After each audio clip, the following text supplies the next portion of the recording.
नमस्कार, स्वागत है आपका हमारे चैनल नॉलेज एंड गाइडेंस में।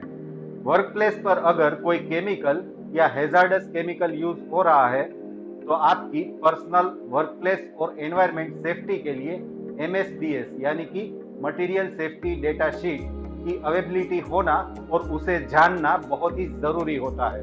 तो आज के इस वीडियो में हम बात करेंगे MSDS क्या है, MSDS में कौन कौन सी इंफॉर्मेशन होती है, MSDS कौन प्रोवाइड करता है, MSDS के लिए लीगल रिक्वायरमेंट क्या है, MSDS के लिए GHS यानी ग्लोबल हार्मोनाइजेशन सिस्टम का सेफ्टी डेटा शीट फॉर्मेट क्या है, इंडिया में MSDS के लिए कौन सा फॉर्मेट यूज होता है और ये इंटरनेशनल फॉर्मेट से कैसे अलग है। तो चलिए फटाफट से बिल्कुल समय बर्बाद किए बिना जल्दी से शुरू करते हैं।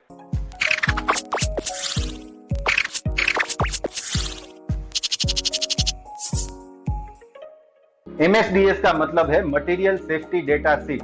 इसे PSDS यानी प्रोडक्ट सेफ्टी डेटा शीट या फिर SDS यानी सेफ्टी डेटा शीट भी कहा जाता है। MSDS एक डॉक्यूमेंट है जिसमें पर्सनल, वर्कप्लेस और एनवायरनमेंट को हैजार्डस केमिकल के एक्सपोजर से कैसे बचाया जा सके ये प्रिकॉशनरी मेजर्स मेंशन होते हैं। MSDS प्रोवाइड करवाना एज पर एक्ट सप्लायर की रिस्पॉन्सिबिलिटी है। As per factories act 1948 section 41B and section 112 के तहत ऑक्यूपायर को वर्कप्लेस पर MSDS अवेलेबल कराना कंपलसरी है और ऐसे कई सारे दूसरे एक्ट, रूल और रेगुलेशन है जिसके तहत MSDS कंपलसरी रिक्वायरमेंट है। MSDS में अलग अलग सेक्शंस होते हैं जिसमें हेल्थ, सेफ्टी और एनवायरनमेंट रिलेटेड इंफॉर्मेशन मेंशन होती है। मोस्टली सभी MSDS में इंफॉर्मेशन तो सेम ही रहती है, लेकिन एप्लीकेबल रूल्स और रेगुलेशन के हिसाब से MSDS का फॉर्मेट अलग अलग होता है। MSDS के इन सभी फॉर्मेट्स को इंटरनेशनली स्ट्रीमलाइन करने के लिए यूनाइटेड नेशन ने global harmonisation system for classification and labelling of chemical standard के जरिए 16 section SDS safety data sheet format और हैजार्ड लेबल को 2012 में पब्लिश किया, जो कि इंटरनेशनली एक्सेप्टेबल है। इंटरनेशनली MSDS यानी कि मटेरियल सेफ्टी डेटा शीट नाम चेंज होकर SDS हो गया है, मतलब कि सेफ्टी डेटा शीट। 1 दिसंबर 2013 से ये 16 सेक्शन SDS फॉर्मेट इफेक्टिव है और आज तक 65 से ज्यादा कंट्रीज ने ये फॉर्मेट इंप्लीमेंट कर दिया है। हालांकि ये कोई लॉ नहीं है या कोई रेगुलेशन नहीं है कि इसको इंप्लीमेंट करना जरूरी है। इंडिया ने अभी तक 16 सेक्शन SDS के फॉर्मेट को इंप्लीमेंट नहीं किया है, लेकिन इसके बावजूद भी इंडिया में ये 16 सेक्शन SDS फॉर्मेट एक्सेप्टेबल है। Ministry of forest, environment and climate change ने यूनाइटेड नेशन को ये बताया है कि इंडिया भी नियर फ्यूचर में 16 सेक्शन SDS फॉर्मेट को इंप्लीमेंट करेगा। यूनाइटेड नेशन के 16 सेक्शन SDS का उद्देश्य हैजार्डस केमिकल के कम्युनिकेशन, प्रोविजन और क्लासिफिकेशन को स्ट्रीमलाइन कर आसान करना है, जिससे हेल्थ एंड सेफ्टी अवेयरनेस को ज्यादा इंप्रूव किया जा सके। इंडिया में MSDS का 10 सेक्शन फॉर्मेट यूज होता है। तो चलिए अब मैं आपको internationally acceptable 16 section SDS format और हैजार्ड आइडेंटिफिकेशन लेबल के बारे में पहले बता देता हूँ और उसके बाद MSDS के इंडियन फॉर्मेट और इंटरनेशनल फॉर्मेट में क्या डिफरेंस है ये बताऊंगा। स्क्रीन पर अभी आपको टॉप लेफ्ट कॉर्नर में येलो बॉक्स, उसके ठीक नीचे ब्लू बॉक्स और राइट हैंड साइड पर व्हाइट बॉक्स दिखाई दे रहा है। यहाँ पर येलो बॉक्स में मैंने सेक्शन का नाम मेंशन किया है और उसके ठीक नीचे ब्लू बॉक्स में उस सेक्शन में क्या क्या डिटेल होनी चाहिए वो मेंशन की है और व्हाइट पोर्शन में SDS समझने के लिए क्लोरीन SDS का एग्जाम्पल लिया है। जैसे कि आप देख रहे हो, येलो बॉक्स में सेक्शन 1 में identification of substance, mixture and the company mention किया है। ठीक ऐसे ही 16 अलग अलग सेक्शन है जो मैं वीडियो में आगे आपको बताऊंगा। ठीक नीचे ब्लू बॉक्स में सेक्शन 1 में क्या क्या इंफॉर्मेशन होनी चाहिए वो मेंशन किया है, जैसे कि product identifier, relevant identify use of substance or mixture and uses advice against, detail of supplier of safety data sheet, emergency telephone number। और ये सारी इंफॉर्मेशन SDS में किस तरह से मेंशन होती है ये आप व्हाइट बॉक्स में एग्जाम्पल के लिए क्लोरीन की SDS में देख सकते हो। तो सेफ्टी डेटा शीट के सेक्शन 1 में हमें सब्सटेंस कौन सा है, सब्सटेंस का नाम क्या है, सब्सटेंस का केस नंबर यानी कि केमिकल एब्स्ट्रैक्ट नंबर क्या है, कौन से यूज के लिए बना है, मैन्युफैक्चरर डिटेल और कॉन्टेक्ट नंबर क्या है, इमरजेंसी टेलीफोन नंबर क्या है, जैसी काफी सारी बेसिक इंफॉर्मेशन मिलती है। सेक्शन 2 है हैजार्ड आइडेंटिफिकेशन। इस सेक्शन में बेसिकली केमिकल के कौन कौन से हैजार्ड है ये मेंशन रहता है और इस hazard related hazard labels mention होते हैं जो आप स्क्रीन पर देख रहे हो। व्हाइट बॉक्स में दी गई क्लोरीन सेफ्टी डेटा शीट में आप देख सकते हो कि क्लोरीन से आग लग सकती है या फिर ये आग की तीव्रता को बढ़ा भी सकता है। प्रेशराइज कंडीशन की वजह से ज्यादा टेम्परेचर के कारण ब्लास्ट भी हो सकता है। इसके डायरेक्ट एक्सपोजर से स्किन और आई को भी खतरा है। एक्वेटिक लाइफ के लिए भी टॉक्सिक है और दूसरे कई सारे क्लोरीन के हैजार्ड शीट में मेंशन्ड है। तो ऐसे ही आप आपके वर्क प्लेस में यूज हो रहे केमिकल के हैजार्ड्स को सेफ्टी डेटा शीट के सेक्शन 2 में देख सकते हो। सेक्शन 3 है कंपोजिशन इंफॉर्मेशन ऑन इंग्रेडिएंट्स। इस सेक्शन में आप जो सब्सटेंस केमिकल यूज कर रहे हो उसमें कौन कौन से इंग्रेडिएंट्स होते हैं ये मेंशन होता है। जैसे कि आप व्हाइट बॉक्स में देख सकते हो सब्सटेंस में सिर्फ Cl2 यानी क्लोरीन लिखा हुआ है और मिक्सचर में Na नॉट एप्लीकेबल लिखा हुआ है क्योंकि हमारा सब्सटेंस एलिमेंटल फॉर्म में है। अगर हमारा सब्सटेंस HCl यानी हाइड्रोक्लोरिक एसिड होता तो यहाँ पर सब्सटेंस में क्लोरीन और हाइड्रोजन दोनों एलिमेंट के नाम मेंशन होते और साथ में मिक्सचर में कौन सा एलिमेंट कितने % है वो भी।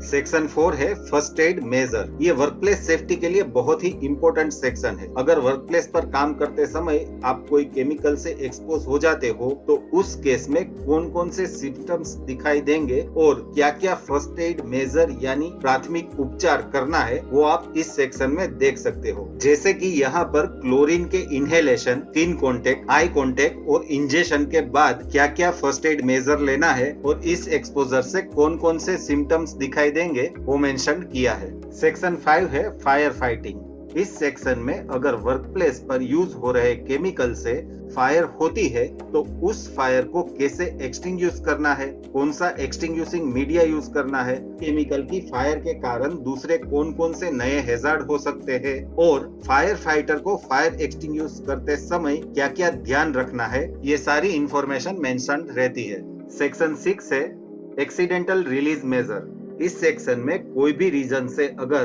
केमिकल ओपनली एनवायरनमेंट में रिलीज हो जाता है तो उस केस में हमें क्या प्रिकॉशन लेने हैं, किस तरह के पीपीई का यूज करना है, क्या क्या एनवायरमेंटल प्रिकॉशन लेना है, वे सारी चीजें मेंशन रहती है। इसके अलावा रिलीज के बाद कैसे क्लीनिंग करना है और दूसरे सेफ्टी डेटा शीट के कौन कौन से सेक्शन को रिफर करना है वो भी मेंशन होता है। जैसे in case of chlorine release हमें पर्सनल प्रोटेक्शन के लिए सेल्फ कंटेन ब्रीदिंग एपरेटस का यूज करना है और साथ में जमीन और पानी क्लोरीन रिलीज से प्रदूषित ना हो उसके लिए क्या क्या सेफ्टी मेजर्स लेने हैं वो भी मेंशन रहता है। सेक्शन 7 है हैंडलिंग एंड स्टोरेज। इस सेक्शन में वर्कप्लेस पर पर्टिकुलर केमिकल को सेफली हैंडल करने के लिए क्या क्या प्रिकॉशन रखना है, केमिकल को कैसे स्टोर करना है और कौन कौन से इनकम्पेटिबल केमिकल को साथ में स्टोर नहीं करना है, ये सारी चीजें मेंशन रहती है। जैसे आप यहाँ क्लोरीन हैंडलिंग और स्टोरेज के लिए क्या क्या प्रिकॉशन लेना है देख सकते हो। सेक्शन 8 है एक्सपोजर कंट्रोल पर्सनल प्रोटेक्शन। ये सेक्शन भी सेक्शन 4 की तरह वर्कप्लेस सेफ्टी के लिए ज्यादा इम्पोर्टेंट है। इस सेक्शन में पर्टिकुलर केमिकल एक्सपोजर के लिए थ्रेशोल्ड लिमिट वैल्यू मतलब कि TLV, STEL, PEL, TLV ceiling, IDLH ये सारी लिमिट मेंशन होती है और साथ में केमिकल एक्सपोजर के लिए हियरार्की ऑफ कंट्रोल्स यानी engineering and administrative controls and PPEs क्या क्या है वो मेंशन होता है। जैसे यहाँ पर क्लोरीन की थ्रेशोल्ड लिमिट वैल्यू 0.5 ppm है और दूसरी सब रिलेवेंट लिमिट और एक्सपोजर कंट्रोल मेथड मेंशन है। सेक्शन 9 है फिजिकल एंड केमिकल प्रॉपर्टीज। इस सेक्शन में केमिकल एंड फिजिकल प्रॉपर्टीज जैसे कि physical state, appearance, molecular mass, colour, odour, pH, evaporation rate, melting point, freezing point, boiling point, flash point, auto ignition temperature, flammability data, density, solubility, viscosity, explosive data, ये सारी चीजें mention रहती है, जो कि chemical laboratories, quality control labs और R&D lab के employees के लिए बहुत ही ज्यादा इंपॉर्टेंट है। सेक्शन 10 है हैजार्ड आइडेंटिफिकेशन। इस सेक्शन में मेनली केमिकल के रिएक्टिविटी डेटा, केमिकल कौन सी कंडीशन में स्टेबल रहेगा, हैजार्ड की क्या क्या पॉसिबिलिटीज है, कौन कौन सी कंडीशन को अवॉइड करना है और केमिकल कौन कौन से दूसरे केमिकल के साथ रिएक्टिव है और हैजार्डस डिकम्पोजिशन क्या क्या है, ये सारी चीजें मेंशन रहती है। सेक्शन 11 है टॉक्सिकोलॉजिकल इंफॉर्मेशन। इस सेक्शन में मेनली केमिकल की टॉक्सिकोलॉजिकल इंफॉर्मेशन जैसे कि lethal concentration, LC50, LC30, ATE जैसी इंफॉर्मेशन मेंशन रहती है। जैसे कि यहाँ पर दिखाया गया है कि क्लोरीन के लिए LC50 146.5 ppm पर 4 आवर है। सेक्शन 12 है इकोलॉजिकल इंफॉर्मेशन। इस सेक्शन में केमिकल एक्सपोजर से एनवायरनमेंट पर क्या क्या इफेक्ट हो सकती है और एनवायरनमेंट एक्सपोजर के लिए अलग अलग टॉक्सिसिटी लिमिट मेंशन रहती है। जैसा कि यहाँ पर क्लोरीन के लिए क्लियरली मेंशन है कि very toxic to aquatic life. Section 13 है डिस्पोजल कंसिडरेशन। इस सेक्शन में पर्टिकुलर केमिकल वेस्ट को कैसे डिस्पोज करना है और मेनली इस केमिकल से कंटामिनेटेड वेस्ट वाटर को कैसे ट्रीट करना है, ये सारी चीजें मेंशन रहती है। सेक्शन 14 है ट्रांसपोर्ट इंफॉर्मेशन। इस सेक्शन में हैजार्डस केमिकल ट्रांसपोर्ट इंफॉर्मेशन जैसे कि 4 digit United nation number for chemical, United nation proper shipping name, class of chemical, packing details, specific precaution, bulk transport precaution जैसी चीजें मेंशन रहती है, जिससे कोई भी हैजार्डस केमिकल का ट्रांसपोर्टेशन सेफली किया जा सके। सेक्शन 15 है रेगुलेटरी इंफॉर्मेशन। इस सेक्शन में पर्टिकुलर केमिकल से जुड़े रिलेवेंट HAC रेगुलेशन और लेजिस्लेशन मेंशन रहते हैं, जो गलती से भी कोई health, safety, environment related offence ना हो जाए, इसके लिए जानना बहुत जरूरी है। सेक्शन 16 और लास्ट सेक्शन है अदर इंफॉर्मेशन। इस सेक्शन में मेनली पर्टिकुलर केमिकल की सेफ्टी डेटा शीट का लास्ट रिवीजन कब हुआ है, ये डेट मेंशन होती है। और दूसरी अगर कोई स्पेशल इंफॉर्मेशन है जो आगे के 15 सेक्शन में अनकवर्ड है तो वो भी मेंशन होती है। चलिए अब स्क्रीन पर इंटरनेशनली एक्सेप्टेबल हैजार्ड्स के सिंबल्स को देख लेते हैं। GHS हजार्ड पिक्टोग्राम्स टोटल 9 प्रकार के हैं।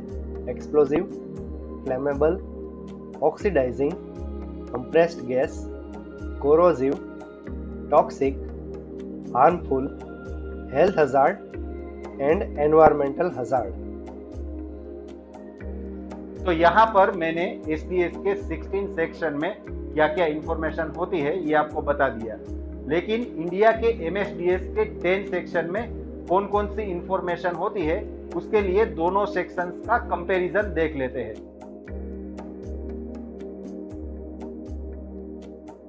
तो आशा करते हैं MSDS की ये इंफॉर्मेशन आपको अच्छी लगी होगी। तो ऐसे ही health, safety, environment related informative videos को देखने के लिए stay tune to our channel knowledge and guidance and don't forget to press bell icon for our latest notification. आप हमें ट्विटर, फेसबुक और इंस्टाग्राम पर भी फॉलो कर सकते हैं।